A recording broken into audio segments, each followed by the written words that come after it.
Good evening, online world. Hi everybody out there, hope you're doing good. It's great to be with you tonight, and we're looking forward to having a bit of a Q&A on relationships and talking about all things to do with getting along, particularly I think a really important subject for us to be discussing at this time. Obviously New Zealand's all in level 4 lockdown, so just thinking of everyone out there tonight, hope that you're doing okay in your bubbles and coping all right as we enter into the second week of this. Yeah, I think time is actually going by quite fast, or maybe that's just me, the days are disappearing on me. I got my cuppa, I got my warm cuppa, I got my crocheted blanket. Oh yes, you're good. So I'm all nice and warm, ready for this evening. It's going to be great. It's going to be lots of fun. Don't know how this is going to go. Oh, it'll be fine. It'll be great. It will be excellent. And we've had a number of people just asking how we're finding lockdown, and have to say we're enjoying being in our new house. It's been certainly a lot easier for us doing everything from here this time than from where we were before. Definitely just a little bit more space, which has been great. We've been able to leave things set up and stuff during the week, and I think all the family's pretty happy. Yeah, family's doing really well. I think you know, everyone's kind of gotten into their groove, gotten used to kind of what's happening during the day, who's spending their time where to do their study or their work from home. So yeah, it's going really well. Jaden and I played some board games last night, so I'm happy. My tank's your tank filled. Has been filled. Yes. So it's all good. It's all good, and it means you don't have to. That's right. I tell you what, one of the wonderful things about having kids is that there are some of our kids that can fill that particular tank for you. We're going to talk. That's one of the things we're going to discuss tonight. Actually, is that whole kind of topic of when one of you is really into something and the other one is not so much, and what you do about that and how you kind of roll with that. Yeah. But we really encourage you just to fire your questions in. We can see them come up on the chat here tonight. So if you've got questions on relationships or anything you want to hit us up about, we'll do our level best to answer whatever comes up. And thanks to Claire, who's moderating the chat tonight and keeping an eye on everything there. Really appreciate that. Thanks so much, Claire. And yeah, so it's all good. So we've been doing this freedom series at church, and the series has been about dealing with your baggage, and it's been really good. I think actually there's been some really good input and some stuff over these weeks. We were talking about dealing with the baggage from the past and things that have hurt us in the past. We've been talking about dealing with the internal baggage that goes on inside of us, and had that whole message about where you're putting your crown, and probably a really good thing for us to be thinking about during this time. Absolutely. Then on Sunday, Annika and I talked about relationships and how to deal with baggage in relationships. And you know, we were aware, even when we were just talking about that we were like, okay, this is the tip of the iceberg. There's so much more that we could cover, but we're just going to kind of do the high points. And so each week we've tried to do something midweek that's been connected in with what we did the Sunday before. And so we thought, well, look, why don't we have just an open session on like Q&A just on relationships and talk about it, and we can field some questions. And we've got a bunch of things that to chat about already tonight. And so we're going to go through those, and hopefully this is just going to be helpful for some people. Yeah, and it's been really interesting. Yeah, like Pete said, we've got a whole bunch of questions that we're going to answer, but do send in your questions if you have any others. But even in this last week, I guess being put back into lockdown together in one place 24/7. I mean, we work together most days, so we do see each other quite a bit, but we're often in separate offices and doing different things, so we don't spend that much time together, to be honest. But you know, it's been interesting even being at home together and putting together the live stream together. And even last Friday, we were asked to do this interview for Shine TV, which was played at the beginning of our Church at Home segment on Sunday morning at 7 a.m. on Shine.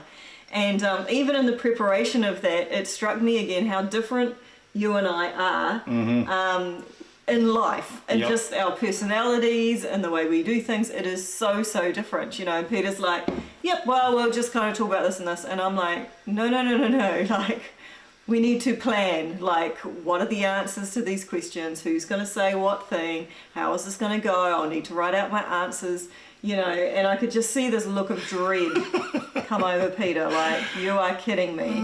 You know, this is just going to be unreal. But anyway, he sucked it up and did it did the interview with me as a part of it anyway. It all went very well, thankfully.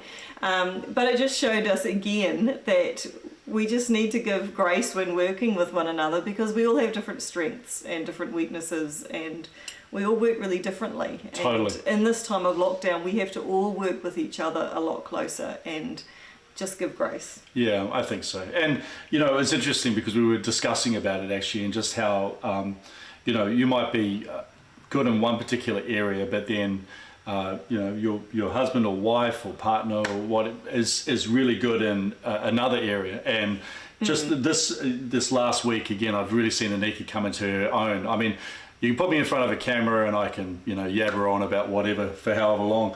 But Annika's been so amazing this week, just kind of connecting and following up with people, and she does that so well. And yeah, just really just reminded me just the, you know, the importance of honouring what each person brings, and playing to your strengths as well. And hey, I just want to give a shout out to, good to see you there online, Debbie. And yeah, absolutely, huge shout out to all of those parents who are having to homeschool at the moment. Oh my goodness. That is full on, and particularly if your kids are in a certain age group, you know, it can be a very, very full-on experience. So well done. Give yourselves a pat on the back if you're in that category, and if you're still sane and you can still count all your children, they're still all alive. You've done good, man. Well done. That's right. Totally. I think we're kind of blessed, I suppose, now, because our ones are a little older and so a little bit more self-sufficient, but certainly we've had a lot of thought and prayer go out for those of you who have been doing the whole homeschooling thing this week, haven't we? Yeah, absolutely. It's just really, really tough. So, yeah. All right. Well, shall we get into it? Yeah. Let's start with these questions. All right. We have a few kind of fun questions at the beginning to get us into this, get into the groove. The first question is, what to do if one hates something that you love? So, what do you do if one of you in the relationship loves to do something the other person really hates it, like we were talking about before? Yep. Okay. So, have you got a specific example of that? Maybe. For instance, if, say, one person loves playing board games. Oh, wow, really? It can be quite difficult for the other person that doesn't so much want to play board games, for instance, right? Yes. How does one handle that? Well, I think, you know, of course, we're talking theoretically. We're talking hypothetically about some couple out there. Great question. One who loves board games, the other who would maybe struggle a little with board games and the point of board games. But the what I would say though with that is I think it's really important that there's certain things that you do to invest into the relationship. And sometimes you might do something that you're not particularly excited about, but you know that it really fills the other person's tank and that really does it for them. And so, you know, then you will participate in that. But I think it is important though to do it, and if you are going to do it with a whole heart, to do it with a smile. I have to confess, there have been some times that I have played board games that I know I've been less than enthusiastic, and I'm sorry for that. But you know, but it is important, because I know that, like, if I do play board games with Annika, that it means a lot to her, and so I will do that because I know that it invests into the relationship. Not everything that we do we're always going to get a benefit out of ourselves, and actually that's a really important part of being in a relationship, is that you do stuff for the benefit of the other person, not always just for you. And look, Annika's, you know. Yeah, well, that's right, and it works both ways. You know, Pete's really gotten into Formula One. Even gets up at like 1 a.m. to watch races and Max things. Verstappen, Red Bull, let's go. And you know what? Now I actually quite enjoy it. Like, not at 1 a.m. That is so not happening. But if he'll watch it later in the day, then I'll sit there and watch it, and I really get into it, and I know all the different, you know, dudes, cars. You're getting educated. Teams, getting educated. Yes. So, you know, would I choose to watch cars go round and round and round? Probably not. But I think it is. You love seeing the other person actually really enjoy life and being really excited about something. So you want to be a part of that. So therefore you do. I mean, there was that night though, you know, when Max won. Right, and you know, our whole family was here, and we were all up screaming at the television, and that was a good moment. That was a good moment. That was a good moment. Yes. Yeah. See, so good things come out of it. So I think probably what we're really saying there is that sometimes you just have to make that decision to invest into the other person and do something that they may really enjoy. That maybe you don't so much, but you do it for the relationship. You do it for them. It's a way of showing love. Really, at the end of the day, isn't it? Yeah. Very good. Really important question here. Yes, Debbie is obviously you're on my side there, Debbie. You know, with the whole board games thing, you can write in the comments there where you fall on board games. Are you a board games fanatic? Are you do you hate them? Where are you on that particular continuum? Does Peter really hate Morty? That is the important question. Yes. Next question. I don't think that's true. Morty is our cat. If Morty we haven't, is our cat. He's run away. Actually, yeah, he's dropping fur everywhere at yes. the moment, and it's just hideous. To be fair. And actually, since we've moved into our new house too, he does sit-ups. He does. I think I posted it maybe once online, but he lies on his back and does like crunches. It's the funniest thing in the world. And awesome. yeah, but actually, you know. I don't know. He's probably somewhere deep down, maybe he's all right. He does. He loves them. You know, but, yeah. It's all good. It's all good. We can move on. Okay, we're moving on. So if we didn't have Morty, what kind of pet would we have? I think we'd have a dog. Agreed. The family is very keen on a dog. The family have been very keen on a dog for a very long time. We just need the cat to not be here so we can get a dog. And we've also had to agree on what kind of dog. I like little dogs, he likes big dogs. So talking about compromise. Well, this is it. We'll see what happens. Yeah, and we're still not totally agreed on that one. The jury's still a little bit out on that. Although, actually, I have been swayed towards getting a smaller dog. Talking with a friend who has a smaller dog did encourage me to maybe start there before, because I was thinking about getting a Saint Bernard. I mean, I think, man, if you're that's not a dog, that's a horse. If you're going to do this, you know, you just don't do things halfway, man. You just get in it. You know, we wouldn't be able to feed our family because we'd have to feed the dog. But wouldn't it be amazing? Amazing. Like, I mean, that is a use it dog. As transport. That's, you know, not one of these little yappy things. It's like that is a dog. Oh, there we go. Yeah. Helen says Morty is the best. Send him down to Papamoa. Okay, we might do that. And Nina's enjoying Morty's press ups. Yeah, you were here for that. You've witnessed that firsthand. You know. That's right. Amy's saying she's not a games fan. Sorry, Annika. And she's enjoying Formula One TV. You know what? That TV series, if that's the Netflix Drive to Survive series, that's the thing that got me hooked.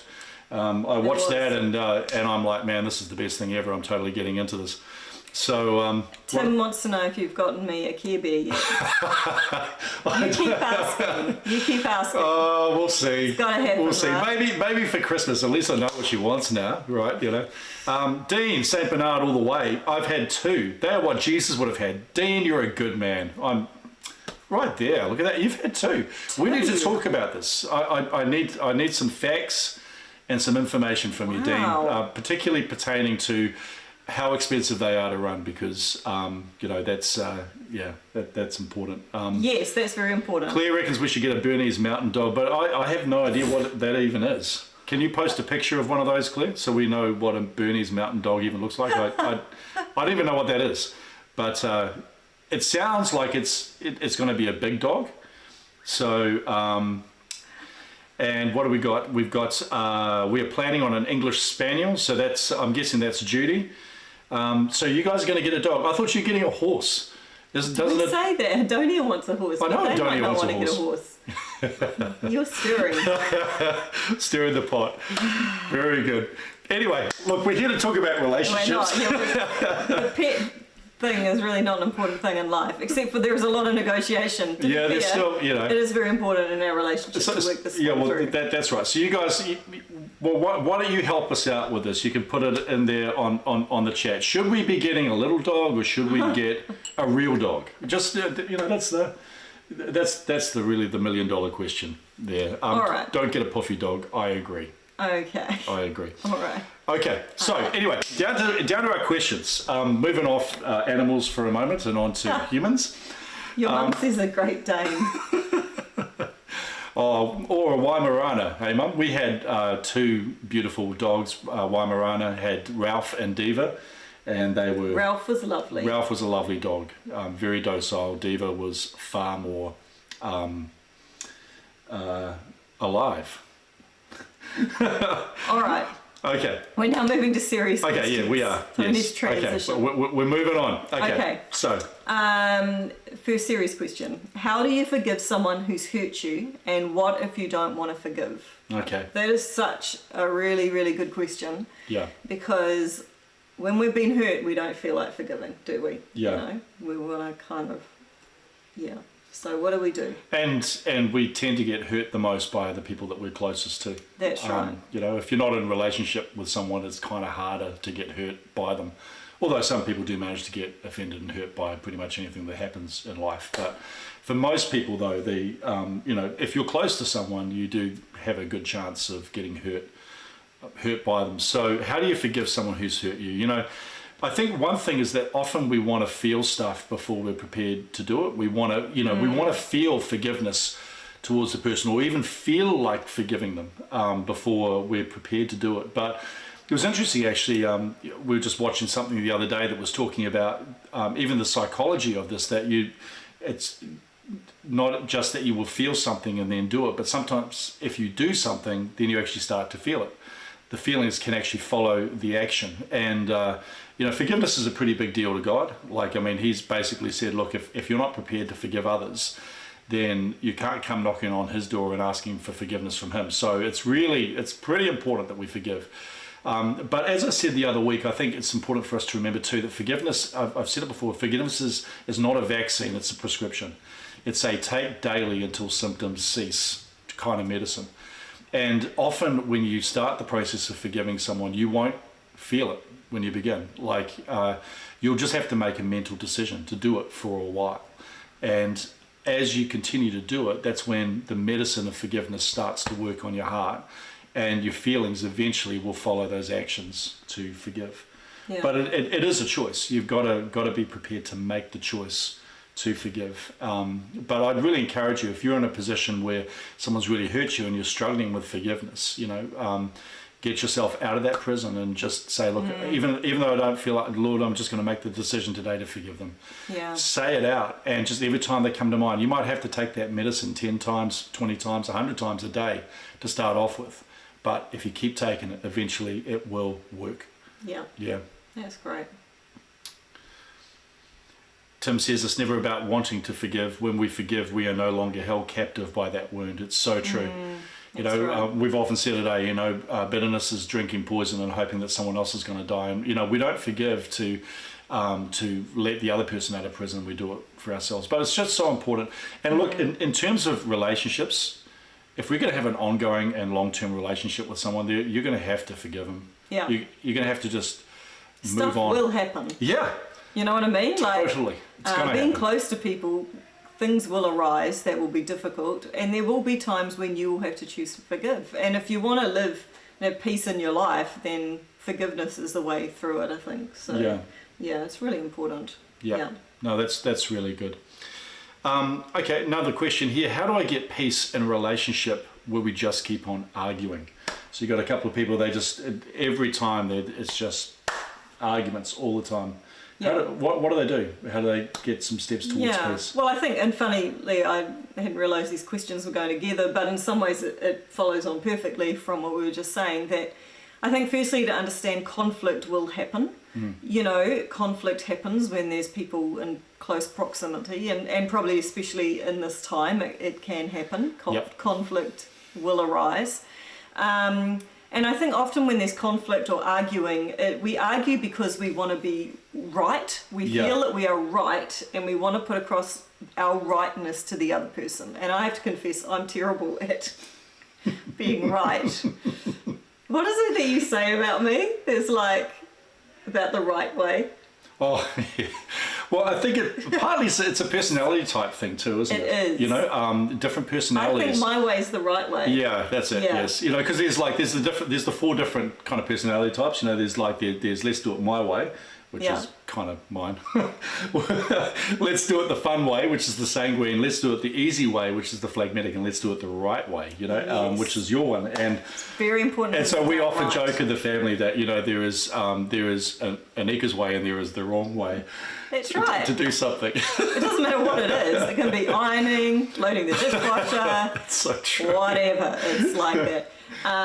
But anyway, so we want to be right and we want Yeah. to put across our point of view. But I think that when there is continual arguing, you know, I'm also a peacemaker, so I actually hate if there's any argument. If there's anyone upset, I really feel it. So actually I will do whatever to bring peace into the home as well. So, you know, I think it's really important to look at ourselves first and actually go, what is my part? There's always 2 parts. There's always different sides, Yeah. and there's always something we can do. And so how am I going with how I'm reacting to this? You know, what am I bringing to the table? Is it anger? Is it frustration? You know, is it bitterness? Is it self-righteousness? Whatever it is, what are those things on my side? Am I being judgmental? You know, how is my tone? My tone can be really bad, you know, I know, because my family tells me. I'm just letting myself on a big time. We love I you. know. We do. Oh, we love that's you my so. arm. Oh, sorry. Yes. Anyway, we're not going there. But yeah. Anyway, so we We're can not look at talking ourselves. about vaccinations No, we're not talking about tonight. vaccinations. No, we're not. No, we're not going No, there. we're not going Don't there. comment No. on them. Right. But anyway, I've lost my train of thought. We look inside first. You know, the Bible says, look at the log in your own eye first. So let's look at ourselves first and go, what can I do?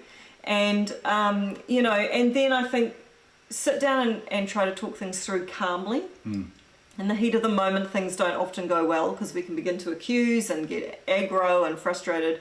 Sit down calmly, talk things through, and just realize that you don't have to win. You know, you are so good at this. You know, there's so many things and people just go, you know what, it's fine, we'll just do that. And I know he's probably frustrated and he's really wants to do something that way, but often you will just go, it's all right, because you see that it's actually not that important at the end of the day. Like you don't have to win on everything, and I've had to learn that as well. It doesn't have to be my way. I don't have to always win on the things that I would like to have happen my way. So yeah, I think a lot of it's about dying to self, to be honest, and compromising and talking things through. Well, I think too, if you feel like you've got to win on everything, you're going to always be in conflict. Yeah. Always. Like your life will always be full of conflict if you always have to win, if you always have to be right, if you always have to have the last word. You know, and a really good test, and I don't know where I picked it up from, but you know, a really good test is just to ask yourself on certain things, am I going to care about this in a month's time? Am I going to care about this in 6 months' time, a year's time? Yeah. It's amazing how much stuff actually doesn't pass that test. And you look at it and you go, you know what? Just let it go. Yeah. Let it go. That's right. It does not matter, you know. I think, Yeah. you know, and it's incredible what we can get hung up on and worried about and so upset about, and you know, this person said that, or they forgot that, or they didn't do this, or you know, they're not respecting that, or you know, just, you know, and as you said, a lot of it, I think sometimes just to you know, just to die to self, and just to let that stuff go, you know. Yeah, that's good. And yeah, so very true, some things can't be unsaid, and yes, very true too, if it is abuse happening all the time, to seek some help. We're going to talk a little later, if we get some time, just about how to identify toxic relationships, and you know, what you can do if you're in that kind of position as well. So we are going to kind of get there as well. Yeah, That's great. No, that's great. All right, so next question is, what do you do if you don't see eye to eye on finances in a relationship? Right. This is massive. Yeah, well, I think you have to correct me, but I think I do remember reading some statistic that basically said that the number one thing that couples argue about is money. And I think that's really true. Probably, I think actually, if we look back on our years of marriage, probably the biggest robust discussions that we have had have been around money, haven't they? All Probably, especially the early years. Yeah. I would say. Yeah. So it's and I think partly too, a lot of it is because when you come together, and particularly in the whole context of marriage, when you come together with someone else, you bring your history and the way that your family operated, and they bring their history and the way that their family operated. And this is why premarital is such a good idea, because sometimes you can really bring this stuff to the surface and talk it out and kind of come up with a plan. But man, like there's just really different ways of doing things. And it's not to say necessarily that one way is right or wrong. It's just that, they're different. Yeah. But I suppose, there is the right way, isn't there? Sorry. They're just different. They're just different ways of doing things, that's all. But we certainly had some different ways of approaching things, because there was certain stuff that I looked at and thought, well, look, this is fine, And there was other things that you kind of looked at and thought, well, we're not going to spend money on that or do it in that way. And what else have you got to say on that? Yeah, I think get some really good input if there is disagreements around this. There are really good resources out there. There's budgeting resources for a start. Talk things through. There's great books, great courses. Pastor Paul de Jong at Life Church has just done a great book, God, Money and Me. And there's a course and everything with that. So there are really good resources, as well as so many. I mean, even if you have Right Now Media, there are so many fantastic studies and things in there about finances. And so I really encourage you to get some good input. Talk to people who are really good and successful in the area of finances, and talk to them about how they arrange their finances, how they pay their bills, how they manage their money coming in. I've absolutely done that over the years. I've sat down with different ones and said, hey, you're really good at this, teach me some of these things. I think for us, we also kind of played to our strengths, hey? We kind of felt like... Well, I very much had it in mind when we got married that, I think someone said to you that it would be good. It was that you should look after the because finances. I'm the guy, basically, I should be running the finances. The thing is with that, though, I'm a big picture kind of a dude. Like I tend to see things kind of big picture wise, whereas Annika's far better at details. Yeah. And so she's actually way better at managing our money than I am, And so that was an interesting thing, because I kind of just had to kind of let that one go. I ran it for the first few years of our marriage, and that was interesting. And then I let Annika run it, and she did it a lot better than I did. So, I think, again, it's just one of those things of like, you know what, let's just work this out for the best way of our relationship. If one of you is better with finances and stuff, then, let that person run with it. But still make decisions together. And that's something I've really appreciated about Annika, is that even though she's kind of managing the money side of things, when it comes to decisions and things like that, I mean, I'm still absolutely there. We're making these decisions together. It's not kind of just one person who's deciding everything. We're a team, and we approach these things together. Yeah. No, it's really important. And there is a way through. If you are struggling, and if you do feel like, are we ever going to get peace in our relationship over this area? You really can. Yeah. It's a case of just talking some things through, getting the good input. Like Dave Ramsey, Cap, there's so many good resources, helpful things out there to be able to help you.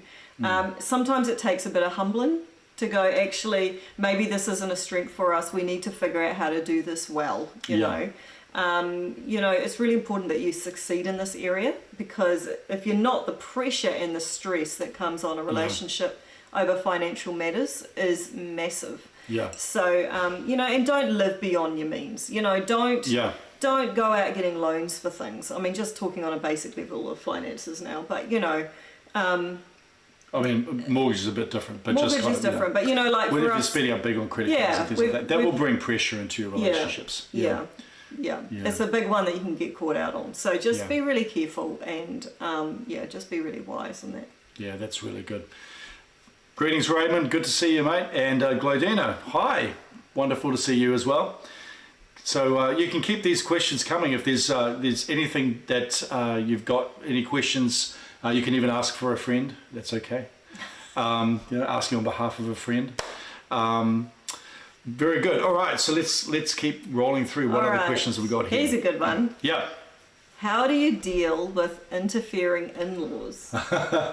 Now, I know my in-law, my lovely mum-in-law, because you commented, is watching. That's right. So and I would like to put out there, we don't have interfering in-laws. We have amazing parents. And that is 100% true. We really do. Yeah. And your parents are wonderful. They are fantastic. Yeah. In fact, we've been very well supported. Over the years, Mum often would say, I was listening on your wedding day when the minister said that this is now the key relationship is you and Peter, and I stand back from it, let you make your decisions. And I've really appreciated that, it's been really good. So anyway, but I know in-laws can be really interesting. Yeah, well look, I mean, we have talked with so many people over the years that have really had such a hard time in their relationships because of extended family or pressure from in-laws, or and I'll even say too, sometimes other friends or other parties outside the relationship that are exerting influence. And look, it's really, really important. If you want your marriage or your relationship to succeed, you have to prioritize it. It means then you've got to be there for that person. That person needs to be there for you, and it's really important too that in-laws and friends kind of step back a bit and let a couple, make the decisions that they need to make.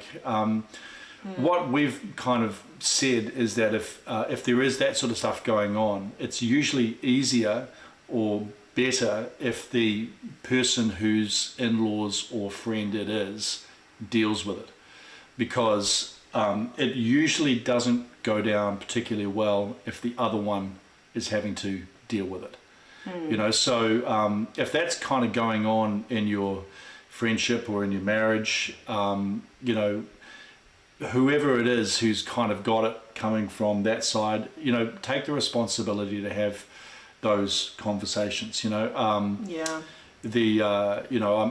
aware of a situation that happened a number of years ago with somebody that I was talking to who had a father who was very kind of involved and very kind of there, and I know that this man had to sit down and actually have a conversation with his father and just say, you know what, you actually kind of need to take a step back. And it was really hard for a while, but I think because he stood his ground, that guy's dad eventually got the idea, and the whole nature of that relationship changed.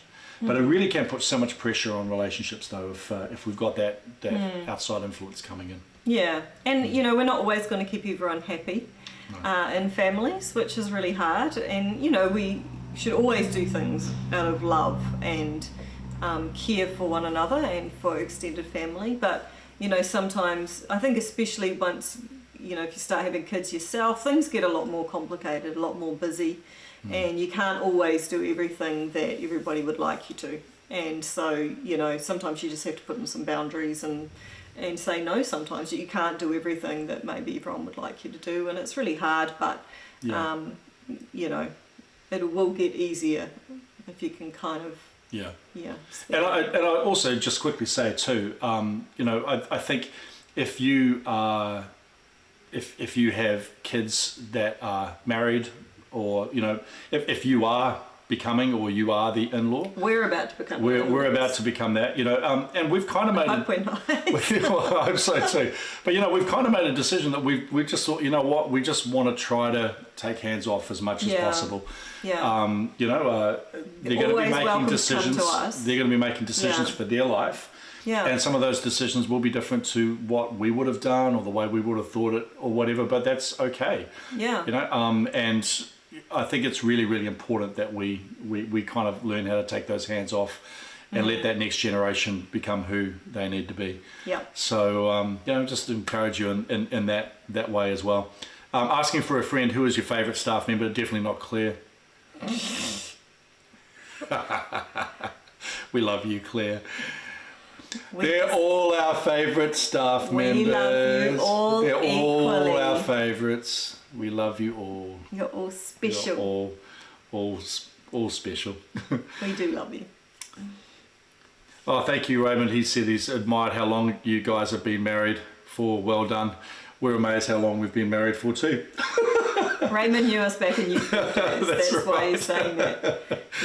Yeah. It's we still like each other. That's right. You know, it's amazing that you still put up with me. I know. You know, and she still doesn't really get my jokes, though. You know. I get them. I just don't laugh at them. I don't know if anyone else out there really loves Far Side comics or that kind of like awkward sense of humour. I love that stuff, and so I'll be just like dying laughing on something, and I'll show Annika, and she just kind of looks at me and smiles, and you know, we're still working on some of these things. Yeah. Yeah. Very good. Oh, here we go. Here's a question that Glodian's asked. How do you as a wife support your new husband who is new in faith, as in very new? That's a really good question. So if you've got someone who's just coming into the faith, or if you're married to someone who's just become a Christian, I mean, what an awesome position to be able to be in, because you're able to guide them in a lot of the first discoveries that they're going to be making as a Christian. One thing, you know, well, just a couple of things. I mean, obviously I'm just speaking off the top of my head here. You know, I would say just to really find them, get them into some really good resources. You know, there's like Alpha, there's some really good, great books, you know, that are written specifically for new Christians. One thing I would also say too is, and this kind of applies, I think, for anyone, not even just in your relationships, but when you're around new Christians, if they're excited about something that you've known for like, you know, 20 years, get excited about it. You know, if they come to you and go, oh my goodness, like Jesus is the Son of God, like, and Jesus is God. Did you know that? You know, don't go, well, yes, you know I learned that 20 years, you know, just like, yeah, wow, that's so awesome. So do the journey with them. You know, and I would also say too that it's so important to be authentic in your faith. And this is really important too in terms of the whole things with kids. One thing that we have always tried to be, you know, and not perfect at it, but we've certainly tried our best, is to always demonstrate at home what we're preaching on Sundays, so that there's no disconnect between the person that they see at church and the person that they are living with 24/7 at home.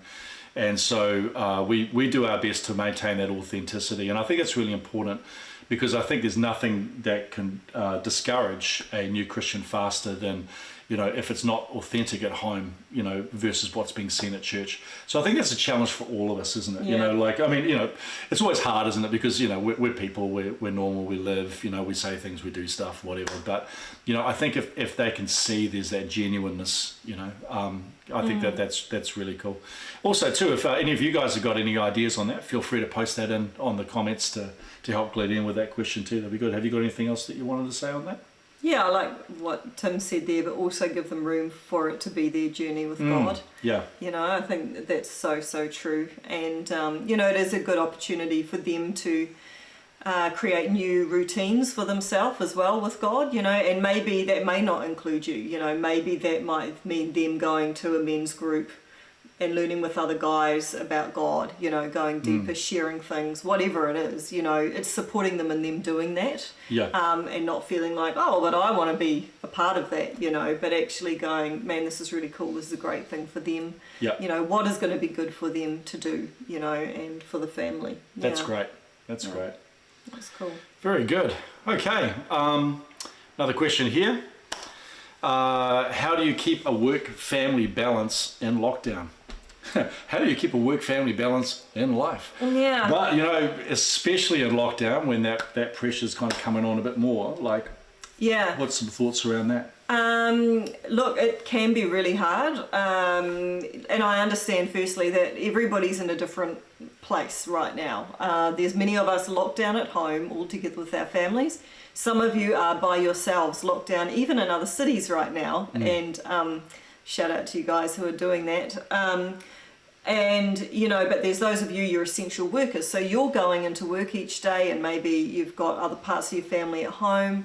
So, you know, there's lots of different dynamics happening at this time. But I think for a lot of us who are working from home, it's always important, I think, for us to try to switch off at times from our work and from the pressures of people and whatever it is that goes with your job, to be able to switch off, to actually really rest.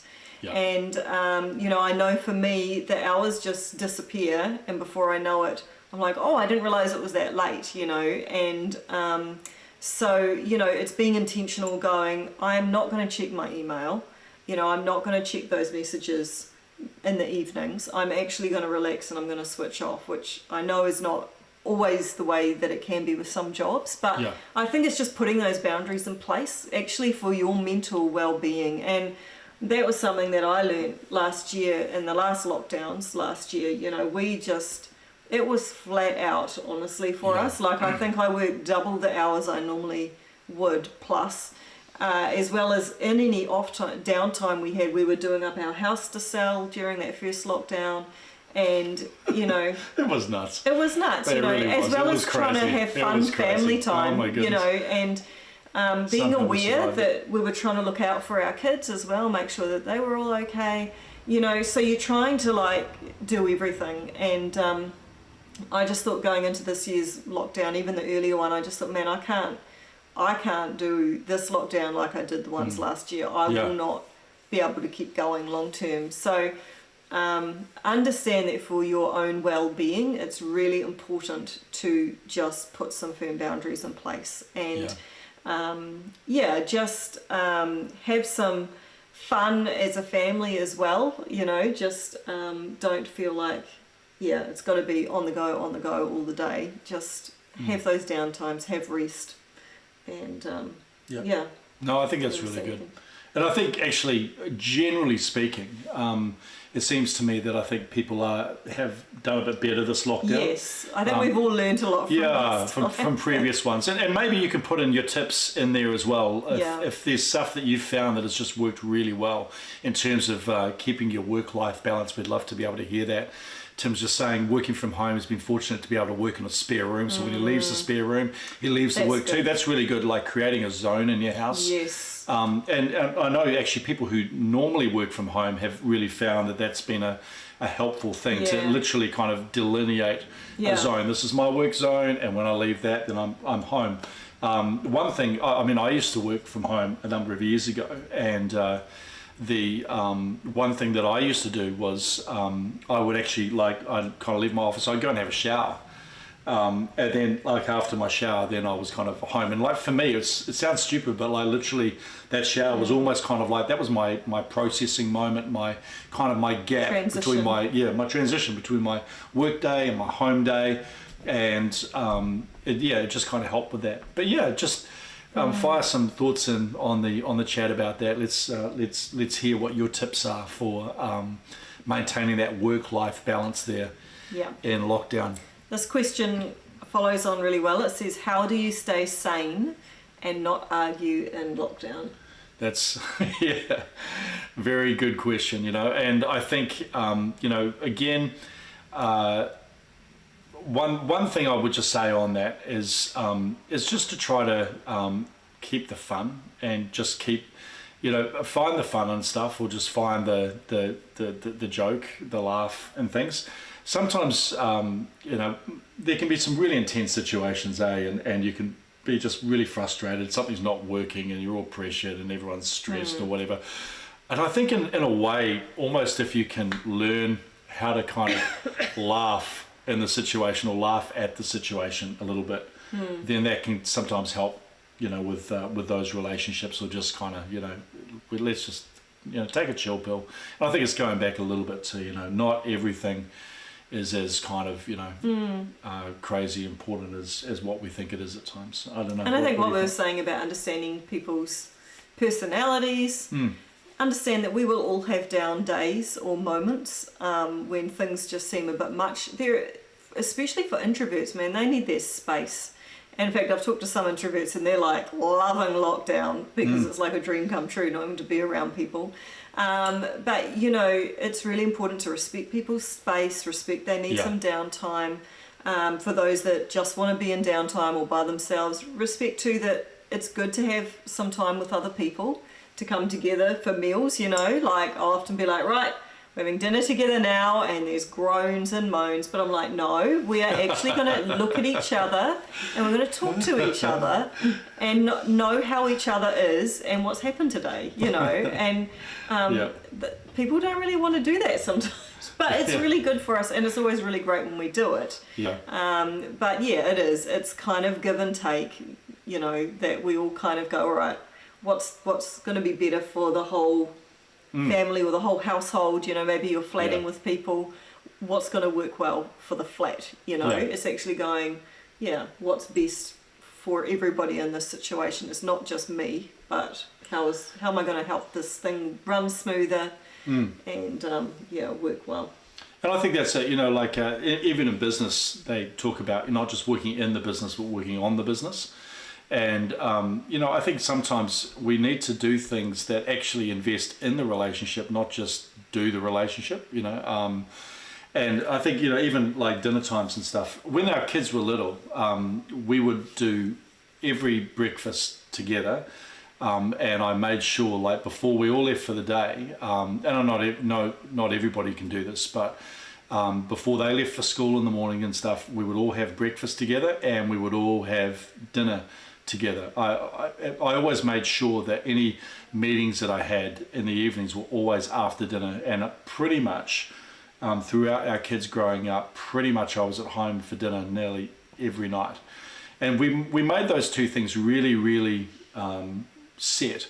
And it's so funny, because like over the years, you know, we got great kids, but you know, kids, their family, you know, there'd be moans and complaints, particularly in the morning about, you know, and so some mornings you'd be sitting there and, you know, be looking around the table and people would just be eating and nobody would be saying anything. To be fair, I didn't really like talking in the morning either. That's quite true. You could be quite quiet. This is true. Yeah. But, you know, then looking back, actually, the intentionality around some of that stuff really actually helped form the relationships and stuff that we are enjoying today. Camping as well, and family holidays and things like that, you know, so being kind of intentional. So it's funny because we're talking about, you know, how do you kind of stay sane and not argue, but you know, there's some preventative stuff that you can kind of do before you even get to that point, you know. And it's good to remember to continue to do the preventative stuff or the investment stuff, you know, as and well. I think too, staying sane, things like routine is really important. And sometimes of staying sane, you know, get up, shower, get dressed. And I know it's fun to have pajama days in lockdown. It's probably not great for you if you have a pajama day every single day for the next however long this is going to happen for. Like, you know, there are things we can do to help ourselves, and especially if you've got kids, man, routine is massive. And to help them feel secure during this time, keep the bedtime routine the same, you know, some things will be different throughout the day with schooling from home, but there are things you can do to keep routine, which will help them feel really safe and secure during this time. While other things are changing, they know these things aren't changing. So, you know, do stick to some things. That'll really help you. That's cool.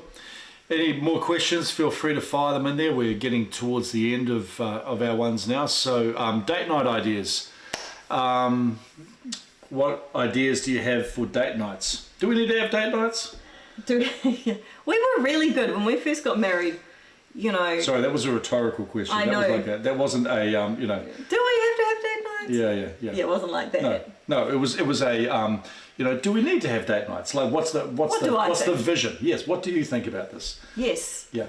I think date nights are really good. When we first got married, we were very set. I think it was like Monday nights were date nights, and it was really good. And even when the kids were young, we would still have a night of the week where we would have a date night. I mean, we never went out because we had kids and we didn't have a lot of money. So and we were broke. So, you know. Most of our life. So, you know, it's terrible. See? No, we're prospering. You know. Oh, it's fine. At all times. Anyway. My point being, the most important thing about date nights was the intentionality about actually spending time with the other person, because otherwise the nights disappear. For us, we have a lot of nights in a week which are church meetings, and So, you know, we could go for 5 days and not spend an evening, you know, seeing each other in the evening. Yeah. So for us, it's been really important to take that time. When our kids were young, we would probably gross them out. We'd say, Mummy and Daddy are having a hot date tonight, so you need to go to bed really well tonight and go to sleep, blah, blah, blah. And so they'd be, yuck.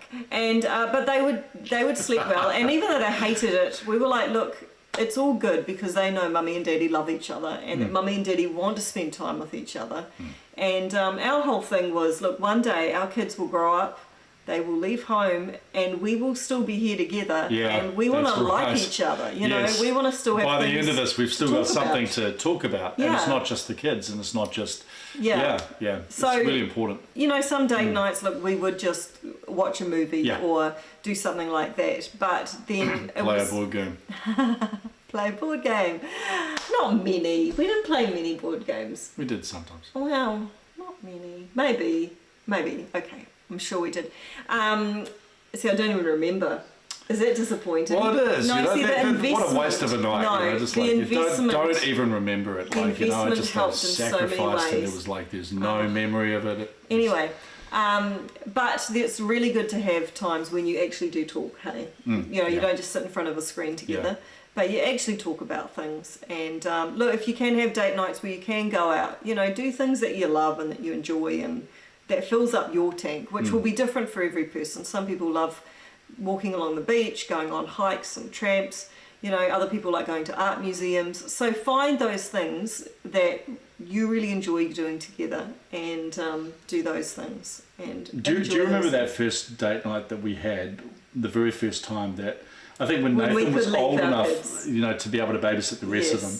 Yes. And it's funny, because I remember we went We out were to this, so excited. we went out to this could leave our restaurant. kids with and Nathan. we sat there and we had our meal and we looked at each other and we said, maybe we should get going. Can we go home? Can we go home now? I just want to see And we them. thought, oh wow, man, Make we've got sure some it's work to do okay. here. I was just missing them and worried about them. Oh my you goodness. were probably bored. No, Yeah. you were bored. It's fine. We're fine. Yes, we're all It's good. all good. We're all good. Very good. Okay. And then finally tonight, just any other questions in the last 10 minutes, feel free to fire them in there. What are some of the signs of a toxic relationship and what do you do about it? And this is something that's coming to the fore a little bit more, and I think it's actually a good thing that people are starting to talk about it a little bit more openly now, because I think there's been a lot of weird stuff that's kind of gone on over the years, and sometimes people have just found themselves being ground, you know, in like mortar and pestle, and not realizing why, you know, Yeah. it's going on. And look, the fact is that we can all struggle with difficult relationships, and all of us, you know, even the best of relationships can go through difficult patches. Yeah. Just because you've got a relationship that's going through a bit of a hard patch does not mean it's a toxic relationship. It just might mean that you're just going through a bit of a hard time at that particular moment. And but toxic relationships, though, are ones where you're being manipulated or you're being intimidated by someone else. They're often about power dynamics. Sometimes the other person knows exactly what they're doing. Other times they've literally got no clue. It's interesting. I've been just listening to a podcast about a notable church leader who was dismissed from his church because he was basically abusive. And it was really interesting, you know, because they interviewed him afterwards and he was like, I just don't even know what I did. Wow. And yet there's this wake of people behind him that have all been, you know, oh no, we've stopped. Dang it.